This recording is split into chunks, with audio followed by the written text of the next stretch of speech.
বাঁধনের মুক্তি, এশা মার্ডার কর্মফলের প্রেক্ষিপাট। বিনোদন। কিন বাঁধন কাঁদলেন জানতে চান? বিনোদন প্রতিদেপক, ঢাকা। সম্প্রতি দেশের প্রেক্ষাগৃহে মুক্তি পেয়েছে বাঁধন অভিনীত সিনেমা এশা মার্ডার কর্মফল। ছবিটি প্রদর্শিত হওয়ার পর বিপুল আলোচিত হয়েছেন বাঁধন। ঢাকার বিভিন্ন প্রেক্ষাগৃহে দর্শকদের সাথে ছবিটির বিষয়ে কথা বলতে ছুঁয়ে যাচ্ছেন বাঁধন। ফবিত সিয়ালপেক্স কনসেপ্ট সিনেমা এশা মার্ডার কর্মফল চইতে ভরনাভ দর্শক তন্দ্রদের ঢাকা ও খুঁজকুটসে সকলই আলেদার অভিজ্ঞতা কর্তব্য।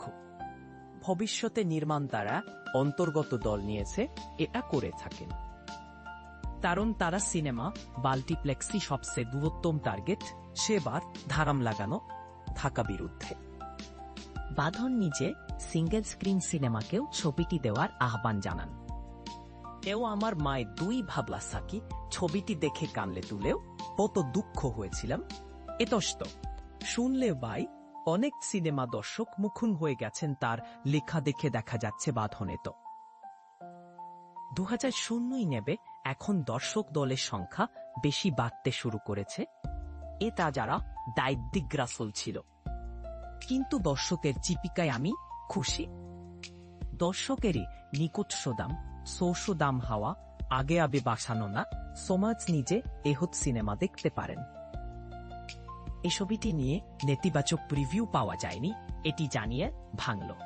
এমনকি করে যারা আসল থাকেন নারীকে বাছার চড়াপ তাহানা হয়। আনাদের সিনেমা দর্শকে জানান অভিজাদের থাকতে পারে, এসবু আলো পরে রাখতে হচ্ছে। ভাষায়ের মানিক খাই কাম হাই আমার কাছ থেকে বলো না, ভাষায় প্রয়াস করে পারবো না।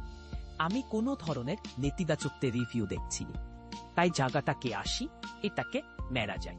দাড়ি বাড়িতে হেসে যায় এক মিডিয়া খিচে থোপটা কমান বানানো কিংবা বিনোদন দিয়ে জায়গা নয়, সমাজের জন্য কিছু করার যোগ্য রেখেছে এখানে। মিডিয়া থাকুন ভালো কাজ করে, দলাবে কাজান আমাদের চোখচাকতা করেছে। বাঁধন বলেন, দর্শকে বলছেন এরকম গল্পের সিনেমা আরো বেশি হওয়া উচিত। আমি মনে করি একটি সুন্দর এরম অনেক ছিল ছালা লাগে। পরবর্তী